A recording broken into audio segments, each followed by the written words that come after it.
Buonasera da Sicilia 24, i titoli. Rissa con calci e pugni, ventenne ucciso a Balestrate davanti a una discoteca. Il secondo caso in un mese a Palermo. Le tracce di sangue trovate in zona fanno pensare a persone rimaste ferite. Il ragazzo ucciso a Balestrate, i residenti avevano denunciato caos nel quartiere. Il sindaco: serve uno sforzo comune per invertire la rotta. Violenza sulle donne, parla Lidia Vivoli, la donna palermitana sopravvissuta 12 anni fa all'aggressione del suo ex. Sulla nuova legge regionale che prevede l'assunzione solo per chi è rimasta sfregiata, dice: tutte le vittime sono uguali. Arresti e prime condanne per i fiancheggiatori di Messina Denaro, ma gli investigatori continuano a lavorare sulla rete che ha protetto la latitanza del boss. Il segreto della longevità. Ad Agrigento nonna Francesca ha spento 112 candeline, ma non è la sola ad avere superato il secolo di vita. I consigli degli esperti: camminare, non abbuffarsi ed essere ottimisti. Calcio, il Messina torna al successo contro la Casertana, decisiva la doppietta dell'attaccante Mausso. Il Catania regala gol e anche un bel gioco contro il Brindisi. Il 4-0 firmato da 4 giocatori diversi fa ritrovare l'entusiasmo. Il Palermo, punito dal Cittadella, inizia male il 2024. Corini: abbiamo rischiato poco e sprecato occasioni.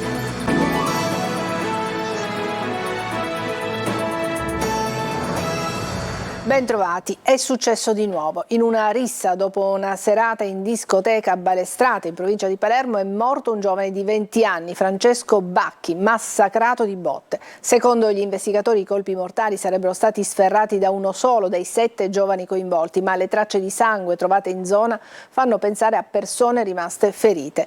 I residenti avevano già presentato un esposto sulle continue risse scoppiate dentro e fuori da qualche tempo in discoteca. Sentiamo Marco Gullà. Ancora sangue, ancora morte, ancora una rissa finita con il più tragico degli esiti per un ragazzo di circa 20 anni che è morto all'ospedale di Partinico, dove era giunto in condizioni disperate in seguito a una rissa che sarebbe scoppiata nel corso di una serata alla discoteca Medusa a Balestrate e proseguita all'esterno del locale.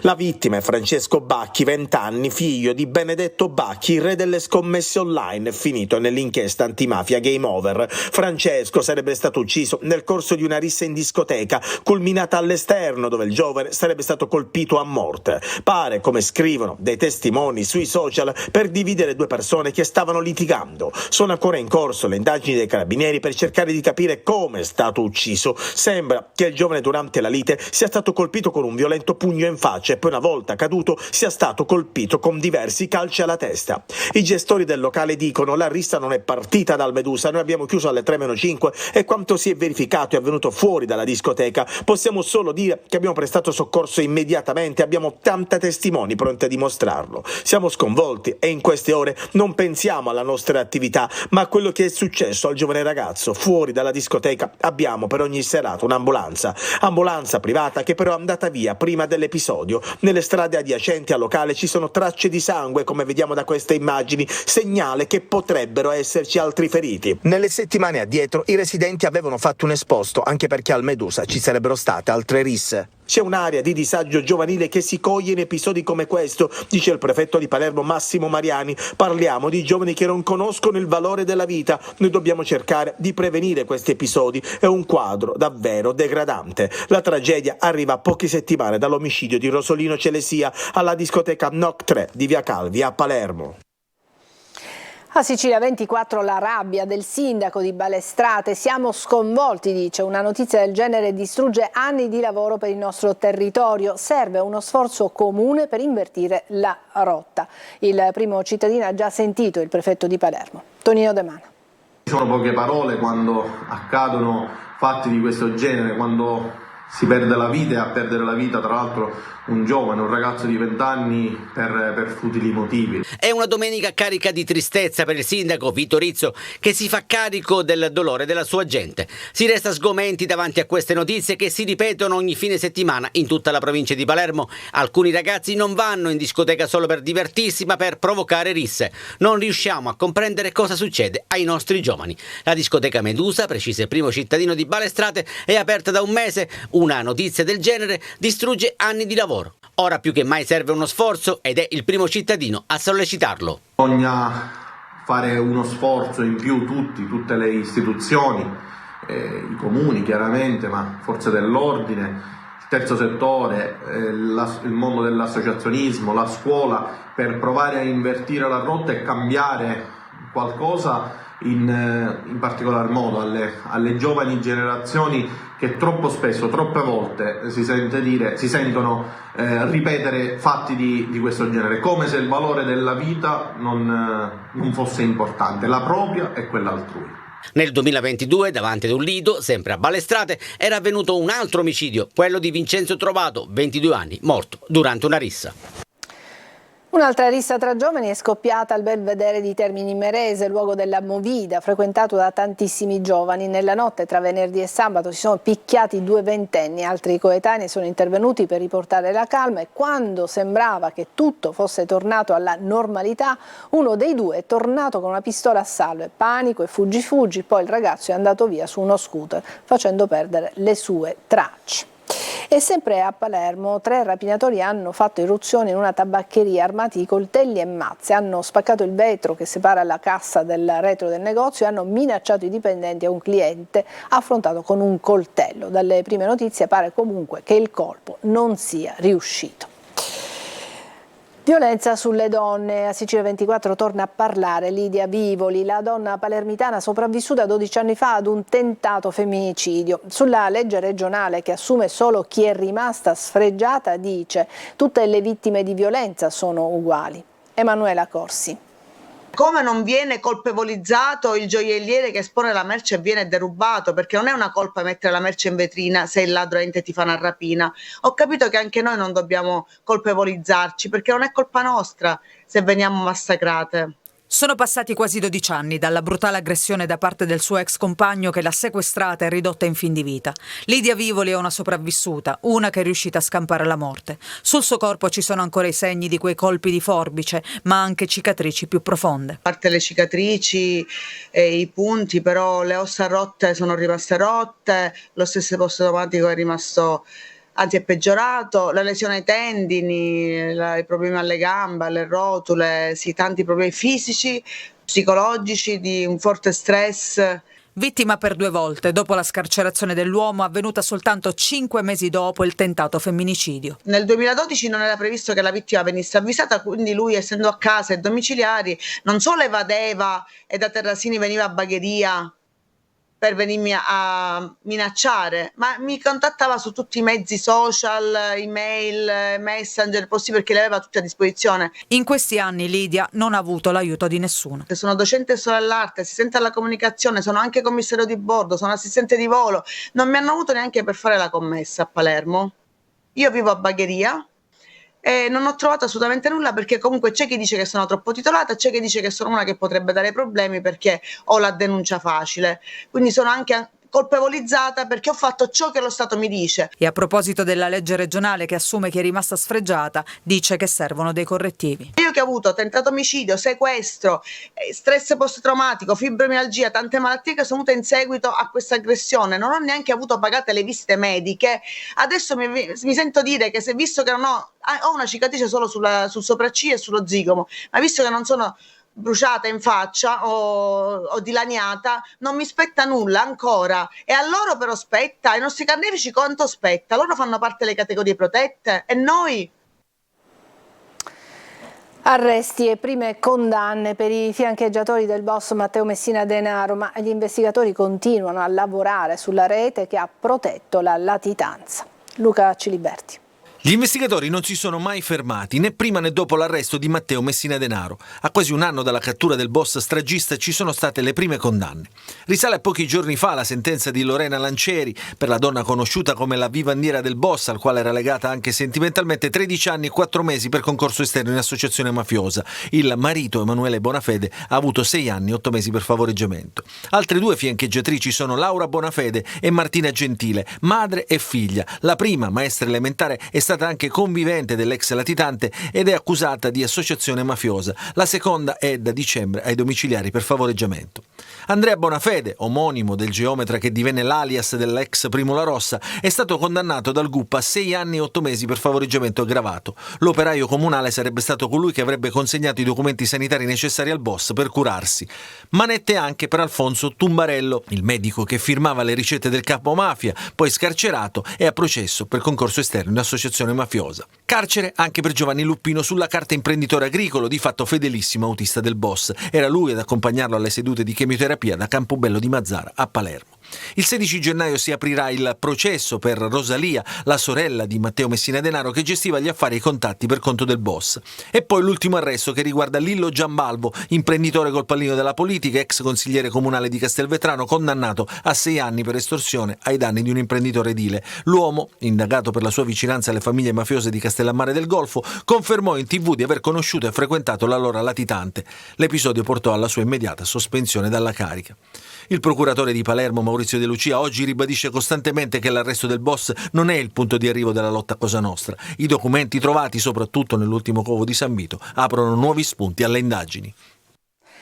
E c'è un aggiornamento sulla rissa: il giovane massacrato di botte e ucciso a Balestrate. Ci sarebbe un fermato per l'omicidio di Francesco Bacchi, il ventenne ucciso la notte a calci e pugni fuori dalla discoteca Medusa. Si tratterebbe di un altro giovane di 20 anni che avrebbe confessato il delitto, dicendo però di non aver avuto intenzione di uccidere la vittima, con cui aveva avuto una discussione. E andiamo avanti, ci sono sempre più centenari. Ad Agrigento una nonna, si chiama Francesca, ha spento 112 candeline, ma non è la sola ad avere superato il secolo di vita.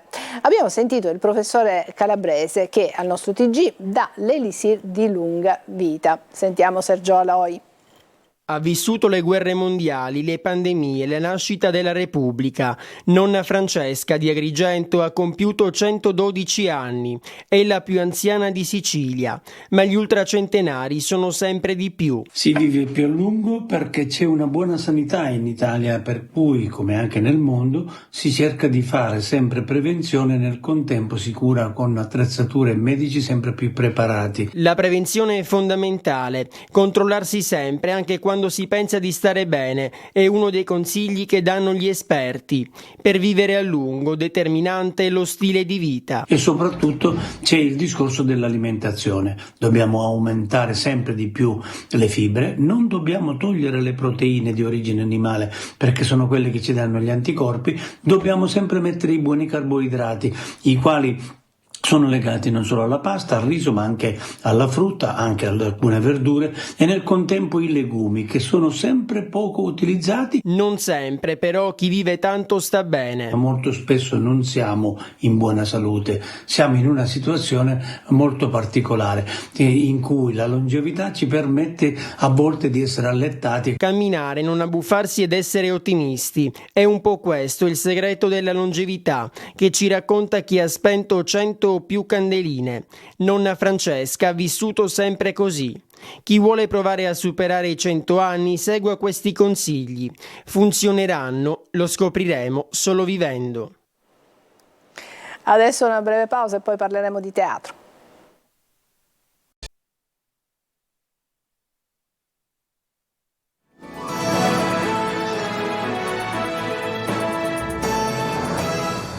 Eccoci a parlarvi di teatro. Al Musco di Catania va in scena Non ti pago di De Filippo con la regia di Antonello Capodice e la coppia di attori catanesi Salvo ed Edoardo Saitta.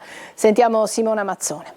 47, 78, 82, 28, 13, 44. L'ultimo c'è quando sono 13 e 44. 13 e 44, no. Giocatore tanto accanito quanto sfigato, Ferdinando Quagliolo sogna di vincere un premio milionario al lotto finché il defunto padre non compare in sogno al suo fortunatissimo impiegato nonché quasi futuro genero, scatenando una notevole invidia. Il padre si sarà confuso, la vincita appartiene a lui. Torna sulle scene l'esilarante coppia di attori catanesi Salvo Saitta ed Edoardo Saitta, protagonisti di Non ti pago, l'immortale commedia di Edoardo De Filippo, allestita al Teatro Angelo Musco Musco di Catania con la regia di Antonello Capodici. Ci dobbiamo aspettare una bella storia di vita, una bella lezione di vita, ci aspettiamo anche tante risate perché Edoardo non scriveva per il pubblico, quindi uno spettacolo che sicuramente divertirà, che ci farà riflettere su alcuni aspetti della vita sociale, della vita matrimoniale, del rapporto tra padri e figli. Fermamente convinto delle proprie idee, Ferdinando si rivolge prima alla legge degli uomini con l'avvocato Strumillo, poi alla legge di Dio con il parroco Don Raffaele, cercando invano alleati. Non ti pago, dice Saitta, è la commedia del sentimento e del paradosso. È il paradosso che fa ridere, no? Questo dramma paradossale che se fatto con il sentimento, con cui si vivrebbe un tradimento del genere oggi, insomma, fa scaturire la risata.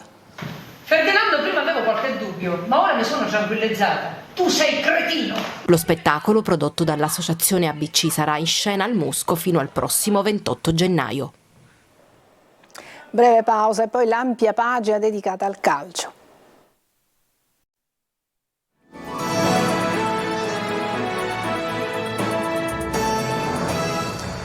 Ed eccoci al calcio, torna al successo il Messina che oggi pomeriggio ha battuto la vice capolista Casertana con il punteggio di 2-0. Decisiva al Pinto una doppietta dell'attaccante Mausso al 20° minuto del primo tempo e al 15° della ripresa. In classifica i giallorossi adesso sono fuori dai play-out. Sergio Colosi. 2 gol, un palo, altre 7 occasioni, colpi di tacco e tunnel. Quella di Caserta è la partita perfetta del Messina, che ferma la corsa della vice capolista all'inseguimento della Juve Stabia, ma soprattutto esce dalla zona play-out con 2 punti di vantaggio. Nel momento più complicato, tra assenze, infortuni, contrasti interni societari e tecnici e un mercato mediocre, i giallorossi giocano la migliore partita della stagione contro una Casertana deludente in un Pinto senza tifosi per la squalifica di un turno. Modica vince il duello a distanza con l'amico Cangelosi, fermato con la variante 4-2-3-1 rispetto al classico modulo zemaniano, dopo 12 risultati utili consecutivi con 9 successi e 3 pari. Dopo un inizio equilibrato, Rosafio prende per mano il Messina e arma il pomeriggio d'autore di Michele Mausso, che con la doppietta in Campania diventa capocannoniere peloritano con 6 centri. Il primo al 20° minuto con un colpo di testa vincente sulla respinta di Venturi sul cross di Rosafio, che prima del riposo sfiora il bis in altre 2 occasioni,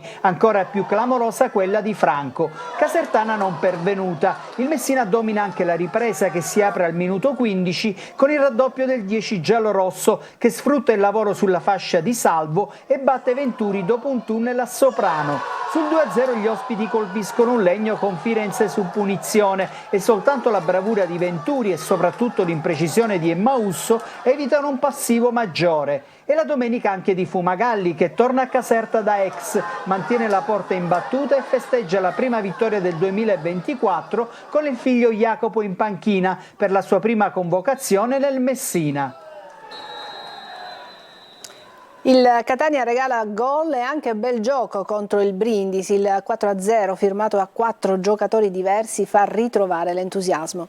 Adesso arrivano sfide decisive e il mercato è sempre in fermento. Marco Carli. Alla ricerca dell'entusiasmo. Sembra questa la ricetta giusta per lanciare il Catania nella fase decisiva della stagione. Il 4-0 contro il Brindisi va commisurato alla qualità dell'avversario, ma va anche detto che alcune partite precedenti con squadre che come i pugliesi venivano a chiudersi al Massimino sono andate male. E allora fanno bene i tifosi ad applaudire il primo gol di Di Carmine, ma soprattutto la sua partita, perché superati i problemi fisici il bomber fa la differenza. Fa bene il pubblico a gioire nel vedere qualche trama di qualità o nell'assistere alla parabola beffarda di Zammarini ruba palloni, capace di dare costanti strappi alla partita e ancora decisivo. Entusiasmo, quello che hanno portato i nuovi, quello che chiede Lucarelli. Dobbiamo giocare col sorriso sulla faccia quando abbiamo la palla e col sangue agli occhi quando non ce l'abbiamo, perché secondo me un atleta triste ha già perso in partenza. L'esultanza di Costantino, che dopo il rigore del 3-0 corre felice e anche pieno di grinta verso la Nord, cascando pure, è quella in cui i tifosi si riconoscono. La voglia, insomma, di incidere, di mettere da parte le paure o le timidezze sportive, come le chiama Chiarella. Lucarelli gli ha chiesto di essere decisivo e ieri ha messo il primo mattone con la rete del 4-0. Adesso arrivano 10 giorni importanti con le prossime sfide di Picerno e Rimini in Coppa e con un mercato apertissimo. La lista della spesa la fa Lucarelli. Dietro in questo momento siamo un po' contati, anche perché Silvestri non promette bene la cosa e quindi potremmo fare degli innesti in difesa, a centrocampo e poi qualcosa davanti vediamo. Il Palermo inizia malissimo il 2024, sconfitta esterna contro il Cittadella e passi indietro nel gioco e nella prestazione. Marco Gullà. Ancora una volta il Palermo torna dalla pausa con la testa ancora ai festeggiamenti e viene punito da un Cittadella giunto alla quinta vittoria consecutiva al tombolato. 2-0 Palermo senza anima, ingenuo, distratto e sempre in ritardo, come in occasione dai 2 gol segnati dal Cittadella. La squadra ha iniziato bene, ha avuto anche l'opportunità per andare in vantaggio. Abbiamo preso un gol su un fallo laterale nostro, ma abbiamo rischiato oggettivamente poco e di conseguenza il primo tempo secondo me non era giusto il vantaggio del Cittadella. Il secondo tempo abbiamo iniziato con una grande occasione per poter pareggiare, purtroppo pochi minuti dopo abbiamo subito l'espulsione di Leo, che di conseguenza in inferiorità numerica col Cittadella che sta vivendo un momento importante ci ha complicato ancora di più le cose. La squadra ci ha provato ma oggettivamente era difficile poi andare a recuperare il risultato. Poche idee ma confuse, a centrocampo manca chi gestisce palla e manovra e l'arrendevolezza che preoccupa. La prestazione del primo tempo c'è stata, abbiamo giocato come avevamo preparata, abbiamo creato occasioni. Come ho detto in settimana dobbiamo stare più attenti sui dettagli per primo. Questo che imbiffa la differenza soprattutto contro squadre di questo tipo. Mercato nei prossimi giorni sarà ufficializzato il centrocampista Ranocchia di proprietà della Juventus. Ci fermiamo qui, è tutto per questa edizione di Sicilia 24. Grazie per averci seguito, buona serata.